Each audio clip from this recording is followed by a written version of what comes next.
What's going on? I'm Raymond. And I'm John. You're listening to Foulin Out, episode 3. We're back again. Can you believe it? I can't. Well, I mean, I sort of can. This was, we gotta have a few more episodes for this, you know? Nice season 1, episode 3, kicking things off here again. Yep, we're back in the studio. That we actually got a studio. All the support that you guys gave us, we were able to rent out a studio, so that's pretty cool. Oh yeah, we couldn't do any of this without you guys. And all of the views have just been pouring in with all the comments and emails saying like how good of a job we're doing. Yeah, it's really fueling us to keep doing this and keep doing what we love. So keep those emails coming. Keep those texts coming into me. I love seeing all. How did they get your phone number? No, you haven't said your phone number. Well, I've used a lot of the money that we've sort of been getting to buy a new phone. Oh. So Did you get that XS Max iPhone? Oh, you mean the 10s Max? Oh, my bad. The 10s. Yeah, I spent $1,400 on it. You're a moron. Well, I mean, Apple expects their customers to be morons. Oh, I guess that makes sense. Yeah, because we live in America. Mm-hmm. Now, if we lived in anywhere else other than America, of course we're not going to buy Apple iPhones. Of course not. No one would ever do that. Yeah, really dumb decisions by people, Why not just hang on to your old iPhones for a long time? Yeah. I still have an iPhone 2. I'm just kidding. I don't have it. I have a Galaxy S7. Does anyone care? No, of course not. This is a sports podcast. So we're going to talk about sports. So right off the bat, we're going to be talking about some NFL offseason stuff that's been going on. It doesn't want to go away. Yeah. It's like herpes. It keeps coming back. Yeah, it keeps. Even when it's over, there's always something to talk about. It's just, we got to talk about it now. Yeah. Because it's here, and stuff's been going down. All right. So lay it on me. All right. First thing, Joe Flacco traded to the Broncos. Can you believe it? Yeah, so the Ravens moving on from Joe Flacco. I mean, I think we talked about this in the first podcast. You were asking me about what the future of the Ravens are, and it seems like they've made it very clear that Lamar Jackson is their guy going forward, at least for now. Yeah, I mean, that's definitely smart. I mean, Joe Flacco's a known quantity. He did get you a Super Bowl. And that's how he got paid. Yeah, but he's one of the most mediocre, if not below average quarterbacks in the league. Yeah. Nothing really to mention noteworthy about him other than that Super Bowl win. Yep. I mean, he had a great postseason run. You have to give him credit. That postseason run was fantastic. Well, and he had to rely on Ray Lewis, Ed Reed, and that defense in order to get him there too. Oh yeah, he had some good stat lines. I mean, credit where credit is due. Obviously at the end of the day, you need a defense to win a championship. Ray Rice, good special teams with Jacoby Jones. Oh, that was a complete team for sure. But I'm just saying, Joe Flacco did his part. Yeah, Ray Rice before he punched his girlfriend. Yeah, and we'll get into a little bit more about. Yeah. There's a string of running backs that are just they feel the need to not just truck the defensive players, but also their significant others. Yeah, I don't know. Maybe someone needs to just tell them, like, hey, you're only supposed to do that when you're on the field. But I don't know. Well, you can't anymore. The NFL penalizes that. Oh, yeah, you're right. You can't go after anybody. So now they're like, what do? I got to truck someone. Sorry, babe. Yeah. We maybe shouldn't be joking about this. Anyways. Can't hit Tom Brady anymore. Oh, geez. Gotta hit you. But so let's talk about this Joe Flacco thing a little bit more. Because... it doesn't really make sense to me why the Browns would do this. The Broncos trade their version of Joe Flacco for the actual Joe Flacco. Mm-hmm. What is going on here? What was there to gain? Was it... I guess they decided Case Keenum, not our guy, so they get Joe Flacco, which is an improvement? ? I don't know. It's sort of mind-boggling. Yeah. It's sort of like what happened with Washington, getting rid of Kirk Cousins and bringing on Alex Smith. Yeah. It was like a side grade. But this is probably even worse. If I'm somebody in Denver, I'm horrified that Joe Flacco is coming to Denver. Yeah, you never know what you're going to get. obviously, but I mean, with a guy like Joe Flacco, he's been in the league for so long. You do have a general idea what's coming your way. The trade hasn't gone through yet. Can't come through until March 13th, which is when the new league year starts. But it's speculated most likely is going to be a mid-round pick, probably a fourth rounder. So they're not giving up too much. The real hit is with the salary, because as we all know, Joe Flacco got paid for that Super Bowl win. He definitely got paid. He got a 3-year, $66 million deal. Not all of it guaranteed, but next year he will be guaranteed $18.5 million from the Denver Broncos. The Ravens are sitting on $6 million in dead cap space because of the trade. So they do get $10 million free cap space, though. Yes, they do. They do free up a significant amount, and I think that it was a smart move. If he's not their quarterback going forward, you got to move him. I mean, that's a lot of money to have, sitting on the bench. Yeah, but if I'm the Broncos, why do I go to the Ravens first? Why don't I go to the Eagles, who have Nick Foles ready to leave? Why don't I go to the Dolphins with Ryan Tannehill, who's going to become a free agent? Ryan Tannehill is no better than Joe Flacco. So. I think he's better than Joe Flacco. I don't know. Stat-wise. He's younger, but I don't know. Neither quarterback is going to... they're not going to win. It doesn't make a championship team. Yeah. I will give the Broncos this. They didn't give up much for him. They only gave up a 4th-round pick. Yep. Which shows you that Joe Flacco's value is very low. Pretty garbage. Yep. But yeah, I mean, Broncos haven't really had a successful quarterback since that, magical 2012, 2015 seasons, with Manning. Mm-hmm. They've had Brock Osweiler, who they thought was going to be pretty good. Then they had Trevor Seaman. Simeon. Oh, sorry, I misread that. My bad. I'm sure you did, John. Well, it didn't even matter because he didn't really do much. Yeah. Case Keenum. And then Paxton Lynch for 2 games. I mean, Well, they still have him though. They believed in him. Yeah, they still have him, but they only started him for 2 games. That Justin Fuente product out of Memphis when he coached there. Yeah. Hasn't really done much. Connection. Yeah. Yeah, so that's all I really got to say about Joe Flacco. It'll be interesting, and I think I got a question for you towards the end of the podcast that we'll get into. Ooh, I am dying to hear it. But up next... Well, let's talk about wife beaters. Oh, yeah. Kareem Hunt signed by the Browns.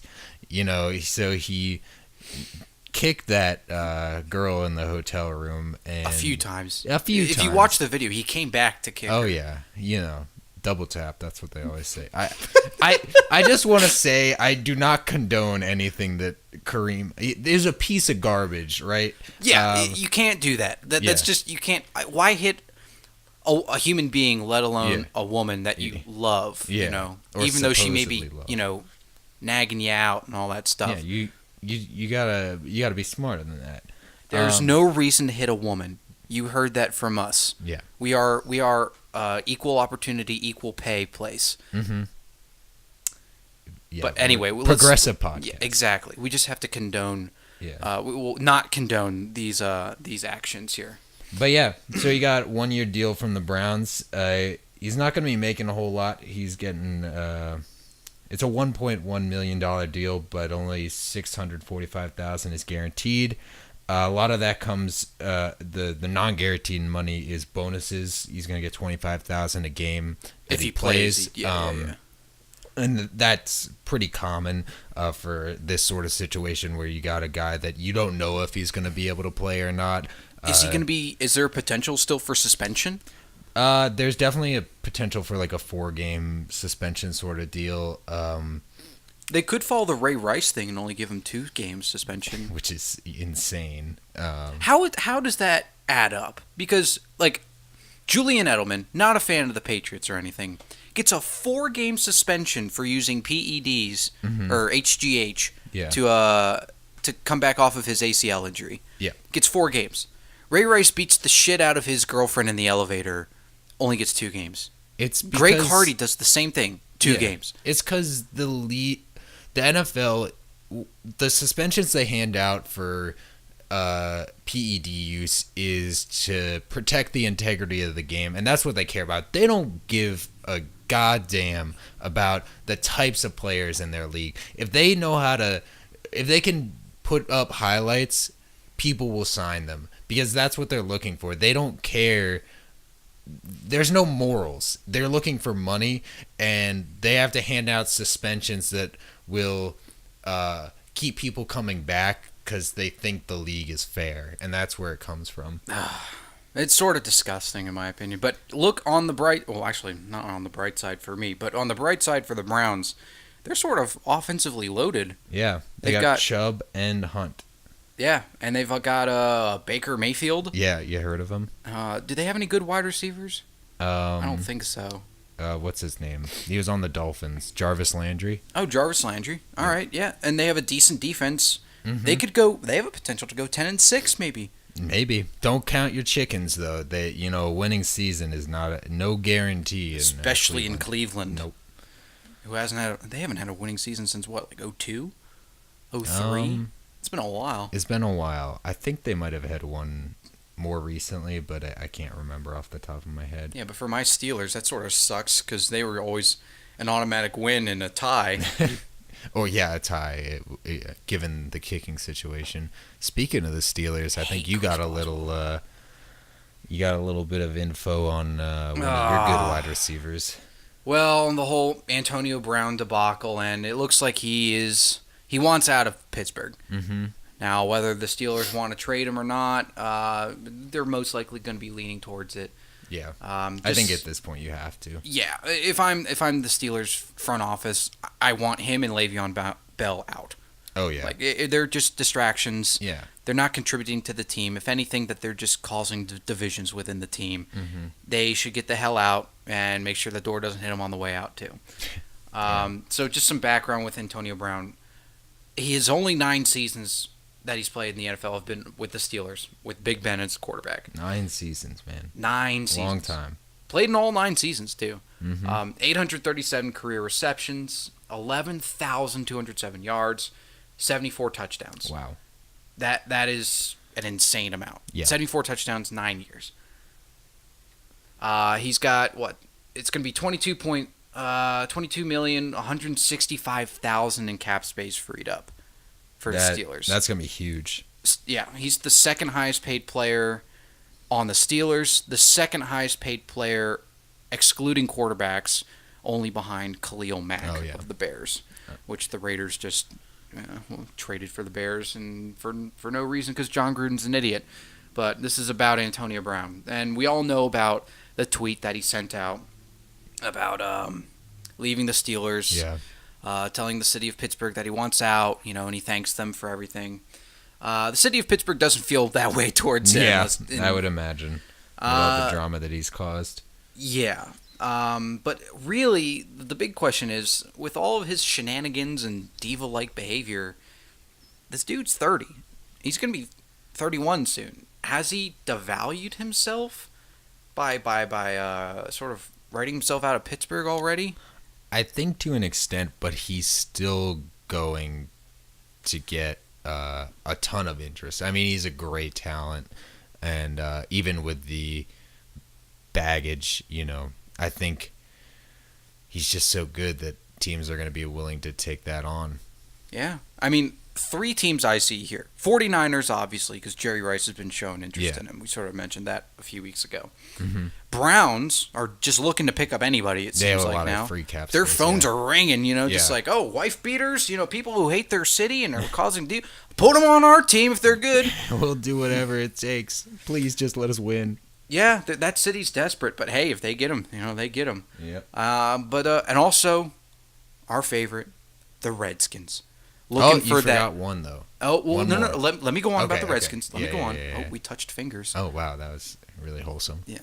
Well, glad we had our socks on for that. Yeah. But anyway, the Redskins are always looking for that guy who was so good in his prime, that Deion Sanders, that Albert Hainsworth, and now they're just a complete total washout. Mm-hmm. We don't know if Antonio Brown's a washout, though. Maybe Dan Snyder may pull the trigger on somebody who actually has a year or two left in the tank instead of nothing. Yeah. Yeah, I mean, Brown definitely can still play. So, I mean, whatever team he goes to, he's going to produce. Definitely. It's a matter of how much you want to pay the guy. Well, Dan Snyder, we know, is obviously cheap. Yeah. He doesn't want to pay a whole lot. I mean, but then again, he gets a ton of money from charging, what, $15 a beer? Oh, my God. FedEx is... I will never go to that stadium. Never in my life. Neither will I. But I wanted to mention one last team. What was that team? Arizona Cardinals. They're also looking to get in on it because they have a ton of free cap space. They got, David Johnson. They want to pair a number one wide receiver with that guy, just to His little Fitz there too, right? Yeah, he's still there doing his thing at the slot position, which is good because Antonio Brown is a wideout, not a slot receiver, so that'll work out well. But yeah, I think those are the four teams you're going to be looking at to get Antonio Brown. Yeah. But we can move on to the last thing. Yeah, speaking of Arizona, they could be looking at a new potential quarterback too in there. Oh yeah. With Kyler Murray committing to becoming an NFL quarterback. Yeah. What do you think of this? Do you think he made the right choice of choosing football over baseball? Yeah, I think so. I mean, it's tough. You never know, and you don't want to look back and be like, oh, he should have done this, he should have done that. But I think I really have a sneaking suspicion he might be a bust at quarterback. But he also he was good at baseball, especially once he started committing more time to it. Mm-hmm. But he wasn't putting up numbers that you look at and you go, wow, like that's a guy that's gonna, make a name for himself in the league. Seems like he had the natural talent though, because the A's obviously realized he's very athletically talented, and I don't think he's necessarily going to be a bust. It's just one of those things like he's pretty short. He's 6 foot, 6'1". I think he's less than that. I think he's under 6 foot. Yeah, he's gonna be like Steve Young. Yeah, he's gonna have to like have a lot of faith in his receivers and just throw it up there, because if he can't really have faith in his receivers or tight ends or be able to roll out, I don't really see him overlooking the offensive line. Yeah. Seeing receivers downfield is going to be very difficult, and NFL defenses, while they have been beaten up over the past few years, will be able to sort of react against it and plan very, very well against it too.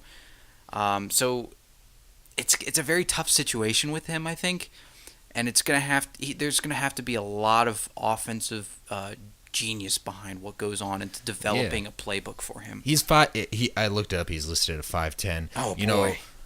Russell Wilson also, guy that's 5'10", 5'11" on a good day, and he's made quite a career for himself. I mean, the dude rolling can play. Out. He rolls out and he makes plays with his feet. Yeah, and I think that's what guys that are shorter have to do. They have to be able to maneuver the pocket because they don't have that height to just sort of stand there like a stone wall and just be able to dish it over the big offensive lineman. Yeah, you're sort of like that reminds me of Trevor Lawrence a little bit from the NCAA championship game, where he's a 6'4" dude. Yeah, tall. Like 50 pounds or something like that. I think 240 pounds. Yep. Just a big dude. And he was able to just stand in there and throw that ball all over the field. Yeah. Kyler Murray's not like that. No, he can't play like that. And the thing is, if he does go to Arizona, he's going to have David Johnson there. He's going to have Fitz there. So hopefully that they'll give him some good options to throw the ball. I don't know how that O-line's going to do, though. Yeah. And he's also going to have to beat out Josh Rosen for that job, too. Even though I think if he does get in a competition with him, he'll beat him. But that's still in the water. Yeah, who knows? I don't know where he'll go because the Cardinals they might say Rosen's their guy. We don't want to move on from him already after one season. I think that's a little dangerous. Kyler Murray, I don't know if he's going to be a number one pick. I think he'll be a mid-tier first rounder, maybe a upper, maybe top 10 or something like that. It all depends on, the need for quarterbacks. Yeah. I think a lot of the teams to the top, though, don't really need a quarterback. Yeah. The Jets are the third pick, Cardinals are the first pick. Both of them already have a guy for their quarterback. But we'll see. Who knows if they'll stick with Rosen and Darnold. It's up to them, and it's up to the league office on those decisions. Yep. But anyway. Yeah, moving on from the NFL, that's pretty much all we got to say about that. Maybe we'll have more next week. Who knows? Is it never changing league? Yeah, yep. A lot of drama. Constantly changing. Yeah. Yes. Up next, we're going to talk about the NBA for a little bit. As you know, All-Star Weekend. Mm-hmm. So I'm just going to go into a little bit of detail. So we had the skills competition. I'm only bringing this up because my boy Jason Tatum banks in the half-court shot to win it, I think, over Trae Young there at the end. But yeah, that was cool. That's all I got to say about that. He beat Trae Young in his own thing, pulling up from the logo. Mm-hmm. Yeah. Pretty good for him, Yeah, it's good to see the young bloods getting in there, winning some competition. Yeah. The next thing, you got the 3-point contest. Classic. Oh, classic of course, a classic. Did you hear about that Curry bet that was going on though? The Curry brothers? Oh yeah, the Curry brothers. So Seth and Steph both made it to the 3-point contest. And the loser, they decided, has to pay for the family's tickets whenever they play each other for the rest of their careers, which is, for Steph, who cares? He has tons of money. For Seth, I'm a little worried about the guy now because he lost. And, the tickets are expensive, especially if you're buying for a whole family for the rest of your career. Also, didn't they both lose, though? Well, between the two of them in the first round, because the way it's set up is in the first round, they just have all the participants go, and then the top 3 make it to the final. So Curry got the most in the first round with 27. He hit the last 10 shots. He hit his money ball rack as the last in the corner, and he hit all 5 of those. So he was spraying them from deep. So yeah, that's how that went. I think Seth got 16 maybe. I'm not sure exactly. But Dirk got 17. Oh, big boy Dirk. He had a couple air balls from the corner, but the guy's old. The guy's pushing 55 years old. That's definitely, he's not 55 years old. But he looks 55. He does look a little old. He doesn't move too well. He finished shooting all the balls, which was very impressive. I was not expecting that. Yeah, that's good. I mean, you got to get some touches on all the balls there, yeah, and make sure that at least at least half of the balls get in the hoop. Yeah, he did a pretty good job. But yeah, what do you expect from the old man? He's doing his best. And then a surprising turn of events. Harris, he takes down Curry to win it all. Joe Harris, the first Brooklyn Net to win the 3-point contest. I've never heard of this man before. He's pretty good.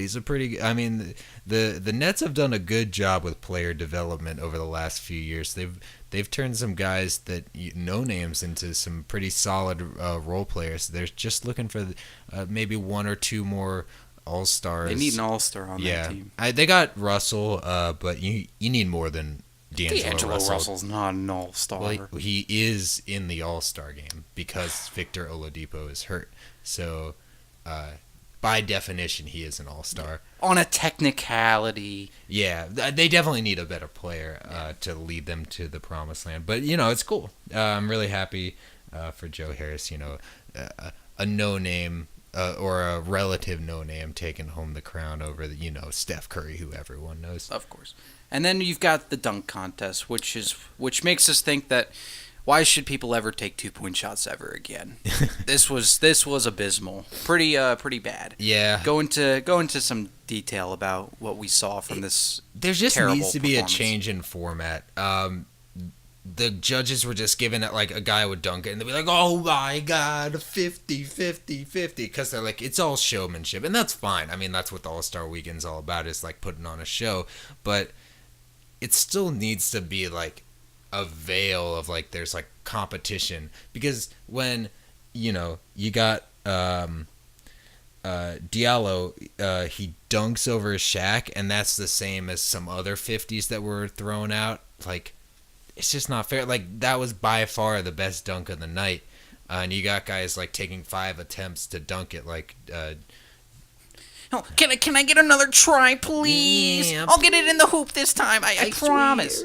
Like Dennis Smith Jr., and he got a 50 out of that, and it's like, that's not fair. That's not the same. Like, you need to be... I don't know. In my opinion, there needs to be some changes. I think they need to change the scores to, like, being an average of the judges' scores instead of just adding them up. And also... they need to dunk on more cars. Yeah, they need to get more cars. That's the biggest thing. Just, like, drive cars into the arena. There, yeah, but the cars have like people in them, and they have to jump over a moving car. All right, well, that it would have explosions. Okay, John, I don't think you understand. I know how dunks work. It's slam dunk. Slam dunk. Slam dunk. But you gotta have like some cinematics in the background. Yeah, you gotta have some like bombs going off and stuff. Okay, you know what? That's a good idea. Maybe jump off some trampolines. Oh, that would be fun. Get some bounces and stuff. Yeah, you put like a 20-foot hoop, and then they like jump off the trampoline, just like, yeah, and they dunk it. Yeah, there you go. That'd be pretty cool. Or like something like a American Ninja dunk, like the American Ninja Warrior stuff. They have to go through like an obstacle course. All right, so I think what you're talking about is you just want to see like basketball players do like American Gladiator style like combat. I don't. Well, do you ever not watch that fight show? Each other. No, but do you ever watch that show where they? What show? Like the American Gladiators, where they would like, they would go through an obstacle course, and then like people would like shoot tennis balls out of them out of like a tennis ball gun. You mean the show Wipeout? Wipeout. Oh. There's a lot of those. Anyway, it doesn't matter. But no, yeah, I think so. Like make the dunk a bit harder. Yeah. Or how about no. I have the best idea. How about the guy who's dunking has to play on a team with 4 other people, but then 5 other people are around him. Oh my God. Defending. So he has to throw the ball around, and then make sure that he gets somehow open, and then puts the ball in the hoop by dunking it. Okay. And then has to go run back and play defense. So what you're talking about is a normal basketball game with dunks only. Oh crap. That's not a very good idea, was John, it? all these ideas you've said are terrible or impractical. So. Explosions was pretty good. Yeah. You got to get, or the American Ninja like obstacle course. I think that was a pretty good one. That would be fun, but it wouldn't really be a dunk contest. It would be like an obstacle course contest, which is honestly pretty cool. Yeah, I think so. Maybe we'll put this up on Twitter. Let's see. Twitter poll. Yeah, Twitter poll. If John's cool or not. You know? Well, no, you're not cool. All right, fine. That one got settled. If John's ideas are cool or not. Yeah, okay, that's fair. Leave some comments below. Yeah. Well, I'll definitely we need to make a Twitter first, and then I'll put up the poll. Follow us at Foulin Out. Yeah, follow us. Wait, we don't have a Twitter? We're gonna get a Twitter. I'm gonna edit this part out. Okay. Okay. Don't worry. Are you sure? No, I'm not actually gonna edit this part out. I'm too lazy. Okay, that's fair. I mean, I'm lazy too. But time for our sponsor. We don't have a sponsor. We need to get a sponsor. We need to get a goddamn sponsor. We're looking like idiots out here. Oh my God, this is a disaster. Oh my God, John, you got to get us back on the rails. Tell us about NCAA segue. basketball. All right, NCAA basketball, specifically your Virginia Tech Hokies. Oh yeah, brother. Finally, we get back to our winning ways after our bad week last week against Louisville. Dropped to Clemson. 22nd in the rankings, 11 spots. It's brutal. Pretty bad. I think the AP poll overreacted. Mainly because we don't have like blue that runs in our blood. Yeah, that's true. If we were blue, we wouldn't have fallen that much. I'm a blue. If I was green, I would die. Abu dee da boo da. Do you know that song? I do. And I'm sort of. You're just shaking your head. You're very disappointed in me. I can see it in your eyes. All right, we're going on Twitter. Is Raymond cooler than John? Yes or no? And if you vote yes, then you will be kicked off the platform. Oh. Yeah, you won't be allowed to tweet us anymore. Oh, blocked. Once we get a Twitter. Okay. All right, but now back to the Hokies basketball. We got some good wins against Georgia Tech at home and then away at Pitt. Both games should have been blowouts, but I mean, without Justin Robinson on the court, nothing's a guarantee. Not exactly, and the ACC, nothing's really a guarantee. Yeah, that is true. Good news though, PJ Horn was back. That is good. I mean, just anybody that we can put on the court that is serviceable is good news to have him back. Yeah, and although he didn't really do anything in the Pittsburgh game, he came in with some valuable minutes. Yeah, we just need minutes. Yeah, and we need minutes, and we need somebody who can pass the ball. Yep. And speaking of passing the ball, they sort of took that role away from Wabasabidi. Yeah, this week, Buzz Williams changing up the scheme. He's saying we're going to run the ball through either Walker or Blackshear in the post, and that's how they're going to run the offense. And honestly, I'm okay with that. I mean, Blackshear has taken up a lot of the brunt and a lot of the hard work that Justin Robinson sort of left behind after he went out, and he put up 29 and 9 against Pittsburgh. That Pittsburgh game, I've been on and off with Blackshear because I love him. He's a great talent, but sometimes in these games he seems to disappear for stretches at a time. And yeah, like the Miami game, he only got 1 point. And some of that is due to foul trouble, and I think some of that is due to mental intensity. But in this game, he was there for the whole 40 minutes. I mean, fantastic game from him. Watching him, he was hustling every play on loose balls. He was diving on the floor. Great on defense. Yeah, fantastic. Great from defense. 3 too. Yeah, he was. There was one part where he had the ball at the 3-point line. He pointed to someone to give him a screen, and before the guy could even get there to set the screen, he was like, "All right, you're not going to guard me. I'm just going to pull up," and he drained it. Yep, good for him, and good from Ty Outlaw too against the Yellow Jackets last week on Wednesday. 6 of 12 from 3. Wow, put up 20 points. 2 of 3 from the free throw line as well. Got some rebounds, 3 rebounds, and 1 assist as well.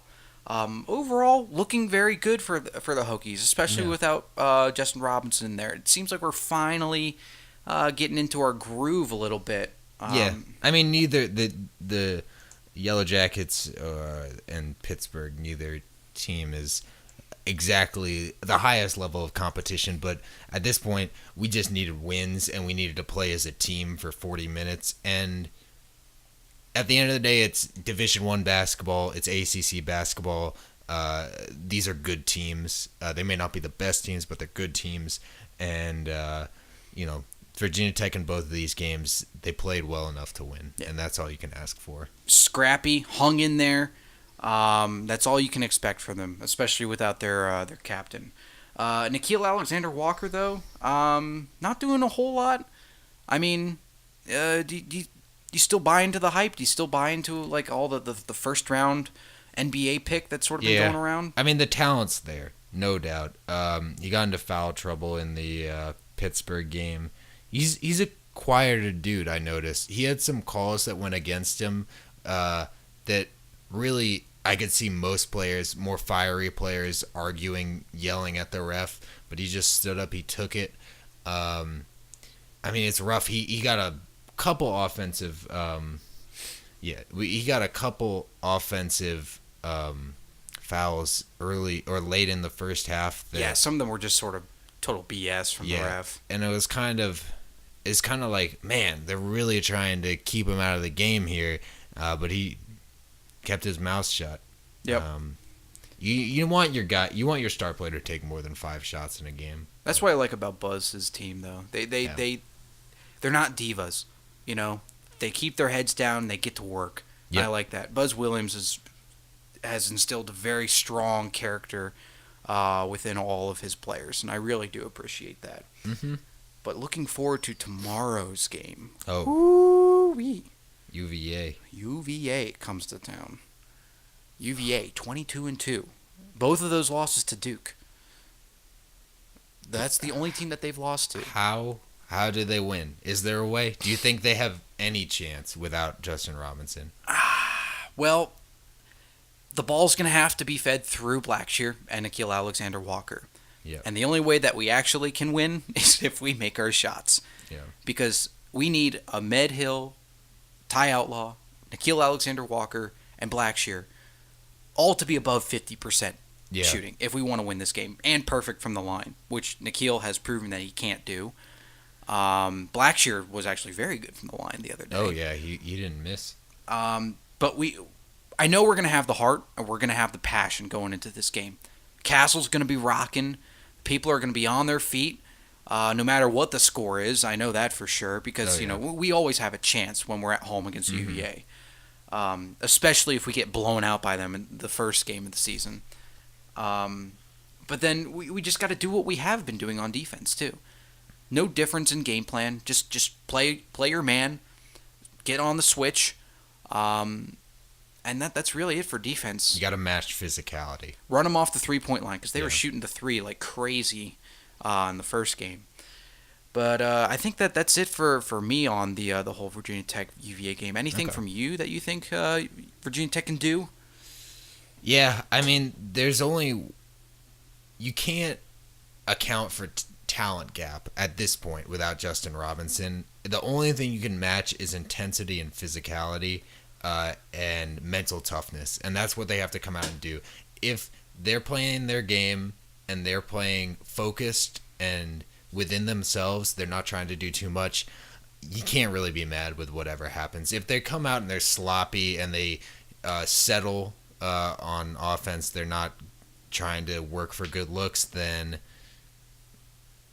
you can be mad. But anything aside from that, you just got to say, hey, we got to get Justin Robinson back. When we're at full strength, we can beat anybody. Yeah, and I think a win here, if they get this win and maybe like next week against Notre Dame too, I think they're officially in the tournament. Oh, yeah. Because this is a huge win because then they'll have wins against Washington, Purdue, and NC State on the road. Mm-hmm. If you get this UVA win at home, and then finish out the season strong, maybe a win against Duke, maybe a win against Florida State, although both of those are sort of unlikely. Both of those will add to our resume going into the tournament as well. Yep. But moving on from Virginia Tech and talking about a team that we just sort of mentioned, Duke, and their epic comeback this past week against Louisville. Incredible. I mean, I hate Duke as much as the next guy, I hate Duke as much as the next guy. There you go. Enunciate my words. But that was incredible to watch. Oh, yeah. I mean, Duke was just getting their wheels blasted off in the first half. Nawara was going off. The entire Louisville offense was just hitting on all cylinders. And the stadium was rocking. Oh, yeah. That's the great thing about college basketball. There's no dead crowds. Everyone loves it. Oh, yeah. Because, I mean, you're invested. You go to the school. Yeah, it's your school. It's your alumni. It's your home turf. Yeah, I mean, everything was going and going. And at minute mark 9:17, Louisville was up 23 points. They had a 99.9% chance to win the game. Sounds like another comeback that I am quite familiar with. We already talked about NFL. Shut up. Nobody wants to hear about the Patriots anymore. All right, we're not going to talk about the Patriots until September. All right. All right? Shake on it. Yeah. There you go. You just shook on Your it. hands are very clammy. No, Gross. that was your hands. No, shut up. Those are your hands. My hands are normal. Don't argue with me. We are talking about Duke basketball All right right. now. All right. But anyway, 99.9% chance to win for Louisville. And then out of nowhere, not really out of nowhere, because we know Duke can just start scoring whenever they want to. Because they paid for all the good players. Whoa. We can't say that they paid to play. Oh. Or They were just recruited very craftily by Duke and all the donors and everything that was going on that Duke has to offer. Yeah, because of course these players are going there for a degree. Education. Exactly. Zion Williamson's probably an honor student. studying all about, business or science, chemistry, something like that. I'm sure. Because that's what universities are there for. Obviously. Not just to play some silly game like basketball You that just brings put the in ball in the hoop. Yeah, exactly. Why would you want to do that in college? Yeah, it's dumb. It's a sport. It's not something that should be valued like an education or a degree. But anyway, I can go on and on about this. Cam Reddish starts going down and hits some critical He hit three-pointers. some insane 3-point shots. Oh my goodness, that man was red hot. Oh, and same thing with Trey Jones too. Oh, Got yeah. some key steals, especially that one to cut it to 3 at the 2-minute mark. Yeah. And then Zion was just going off. He was making layups, getting fouled, and going to the line. Dude is a beast, a physical beast. I see the LeBron comparisons. I mean, he's not definitely a very different stylistically player, but when you talk about sheer physical dominance from one player, Zion's got it. Oh, yeah. You also have college football coaches like Dabo Sweeney saying, oh, yeah, we can use him on our team for something, So he's a wanted, player out there for not only for basketball, but probably for football and maybe even baseball, too, if he can swing a bat. Yeah, why not? And just but the real thing that got to me was Louisville's just total incompetence on offense. Yeah. You go after the 9:17 mark, it was a 35-10 run for Duke. How do you only score 10 points in the final 9 minutes of the game? From what I saw, it seemed like Louisville's offense was all about getting an early shot, whether that was in transition off a steal, turning defense into offense, or just getting in their sets quickly scoring before the Duke's defense can get their half court defense set. Because you look at Zion, obviously his offensive highlights are what people point to, but the dude is insane on defense as well, and that whole Duke team is a very good defensively coached team. So it's hard to score when you get bogged down in your half court sets. So I think that was a good game plan, getting out and running early, but they got tired. They got careless too. Yeah, I think. they got careless with the ball towards the end there. But yeah, that was one of the big. I think that was the biggest comeback in ACC history. Probably biggest comeback this season, I know. Mm-hmm. Crazy, and Duke just keeps rolling. Yeah. They just keep going. Unless your name is Gonzaga or Syracuse, I don't think Duke can lose to you. But anyway, I digress. Let's get into our favorite section of the show. Yeah. Who was fouling out this week? Raymond? Fouled out. And we're doing no restrictions. Anything goes. Anything from the unrated version. Don't tell your parents. Oh, okay. Kids, get on your roof. You can jump off. You can fly. Sorry. Use a garbage bag as a parachute. Jump out of the flying school bus. Jump on the magic bus. Or is that a Fortnite meme? That is unfortunately a Fortnite meme. I was thinking Magic School Bus. Oh. Well, you are cultured, and I am very much basic. I love that show. Anyways, for me, who fouled out? The Broncos. We talked about it earlier with the trade, Joe Flacco. Just a poor decision. I feel like you just got to go in there and say, all right, we're not going to be competitors this year. Not that saying they're going to tank, but you say we're going to be looking to get a young guy, rebuild our franchise, or rebuild this team around a young quarterback. Because that's the trend of the league, is getting these young guys on these nice rookie deals that can play, and then you build a team around them. You pay other guys, especially on defense, and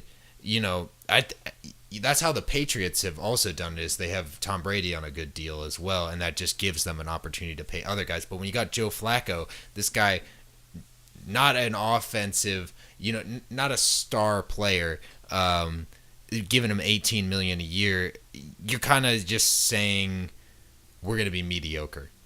And I think that is what they've done with this trade, is they've settled themselves in mediocrity. Yeah, and as a fan, you have to be disappointed with this. Yeah. You have to be calling up, anybody that at the Broncos, office saying, why the hell are we doing this? Mm-hmm. Yeah, because you're just giving up. Joe Flacco, yeah, he won a Super Bowl, but he hasn't done anything since, 2012, 2013? He's just, done nothing. The Ravens have gone nowhere. Like, maybe they've played spoiler a few times for the playoffs, but that's it. Yeah. Well, who do you got? Who do you got that fouled out? Who do I got for Foulin Out? Well, obviously, we just discussed them. The Louisville Cardinals. This would have been an even better section for Foulin Out if they had blown the game to Clemson on this past weekend as well, which goodness. they almost did. Didn't quite do it, though. Didn't quite, but they almost did. Being up 23 with less than 10 minutes to go in the second half at home against the top team in the nation. I don't care about, Tennessee's ranked number 1, but Duke's the way better team. Yeah, we all obviously. know that. You're up 23 and you blow it at home. 35-10 run from them. It's just inexcusable. Mm-hmm. Chris Mack's got to take a look at his team and be like, all right, we're just going to be practice shooting, and you're going to take some laps around the court until I say stop. Yep. And maybe Chris Mack should do some laps too. He's a pretty aggressive dude. He should probably, Yeah, he needs to let some steam off. Yeah, take a few Valiums or something. Yeah, I mean, I think it's easy. Like, you're like, oh, it's Duke. We lost. I mean, we played a good game. We played them tight. Oh, you can't but be like you can't. that. You can't be like that when you're up 23. I just don't think you can do that. I think you got to say, we lost this game. Duke didn't win it. We lost it. Yeah, you have to have that pain in your heart. Just like, oh, we were so close. Yeah. We were right there. We were knocking on the door. And it opened, and then we tried to step in, and then we were just like, oh, no, this is the wrong house. Bye. Tripped over the threshold and broke your neck. Yeah, and died. Yeah. Like walking into a stranger's home. What? I don't know. That could happen. You never know. Probably could happen. Has that happened to you? Yeah, many times, actually. Oh, well, I'm glad you're alive. Thanks. But let's get into these 3 big questions to end this third episode of Foulin' Out. Oh, that's wonderful. So I guess we're going to be talking. This is going to be centered around records.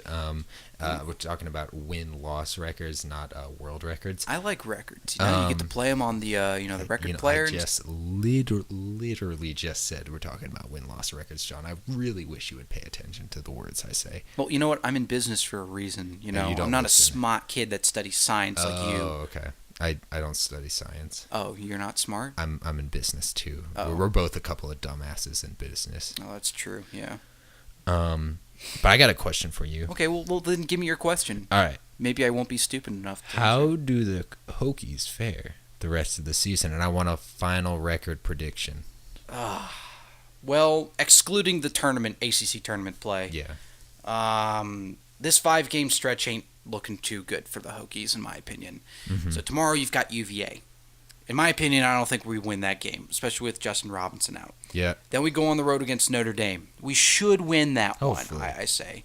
But road games for the Hokies have not been too good. Mm-hmm. Everything's sort of a struggle for us on the road. It's like we can't see the rim for a while.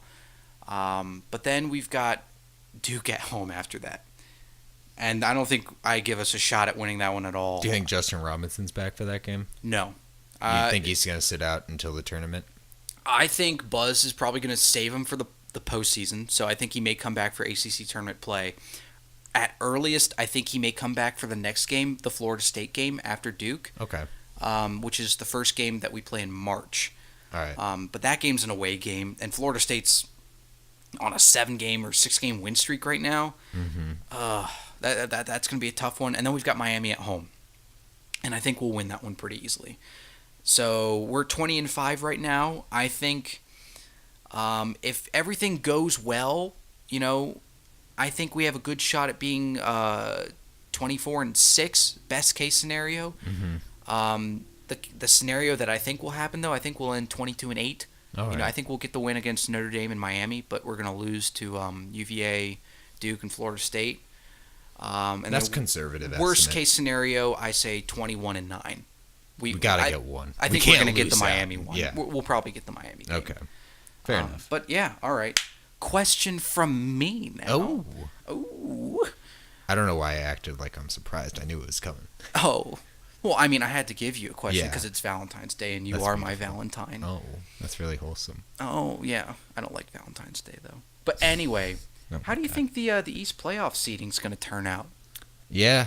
NBA East. Yeah, obviously. NBA Eastern Conference. I'm just gonna go with the top 5 seeds. All right, give me them. Because I don't think anything besides that really matters too much. So Bucks, I think they get the number 1 seed. Number 2 seed, you heard it here first, the Boston Celtics. Oh! They storm back with the second half, even though it's not really the second half. It's more like the last third of the season. They go on a huge win streak. They steal that second seed from the Raptors. Raptors get the 3rd seed. They're 5.5 back of the Raptors right now. Don't ask questions. All right, I won't ask questions. I already asked you my question. Yeah, and then Sixers get the 4 seed, Pacers get the 5 seed, and that's what's going to happen. And we're going to see Sixers, Bucks, and Raptors, Celtics in the conference semis. Ooh. And so look forward to that. Those are going to be 2 great series. Anyone can come out of those games. I will look forward to that. You heard it here first, by the way. Heard it here first, yeah. Foulin Out. We're going to patent that. All right. I got one more question for you because it's 3 questions. Oh. How do the Broncos fare the rest of or fare next season with Joe Flacco at the helm? Oh God. Well, you got to give me a record as well. I mean, all right, just looking at the AFC West right now, you've got the Chargers and the Chiefs.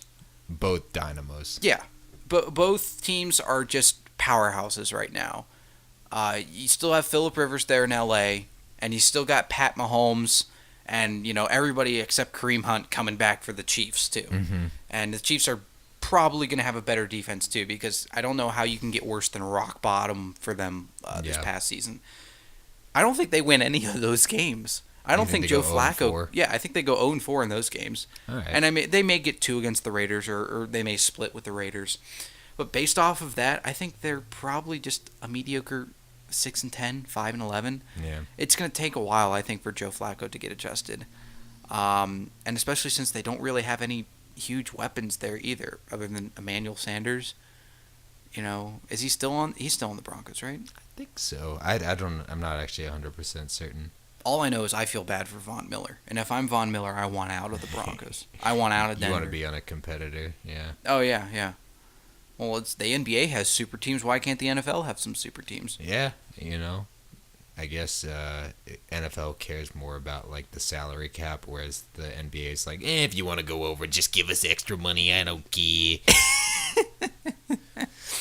But yeah, I think 5-11, 6-10. That'd be a all right. I think a good record or quote good you on prediction. That. We're gonna come back to. I just want you to know, once these things become relevant, we're gonna come back to them on the podcast. I'm gonna write these down, and then I can judge you, and you can judge me when these seasons wrap up, and we can talk about it, what went wrong, what went right, and stuff like that. So I think all right, that'll Your be fun. Honor. Yeah, I'll be there. Raise your right hand and repeat after me. Wait, which one's right? All right, you can't see what John just did, but he raised his right hand, then acted like he made a mistake and raised his left hand. So I'm really worried about you, John. Well, I'm looking at your headphones and they have an L and an R on them, so I assume the R means right. So yeah, I raised the hand. That's my right. Oh. You gotta flip it around because you're looking at me.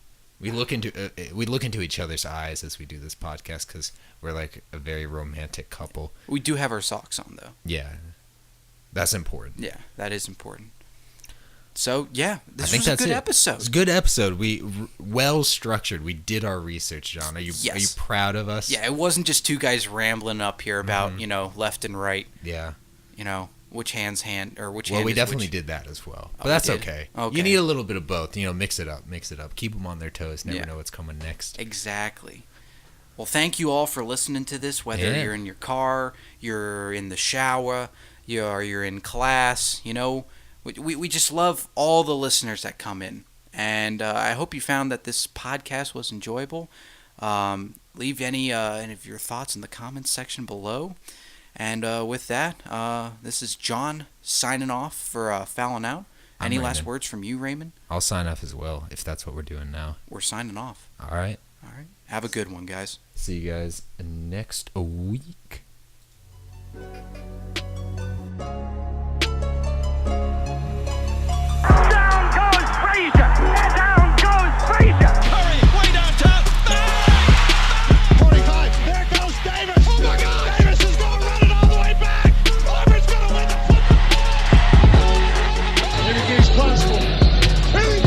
basketball.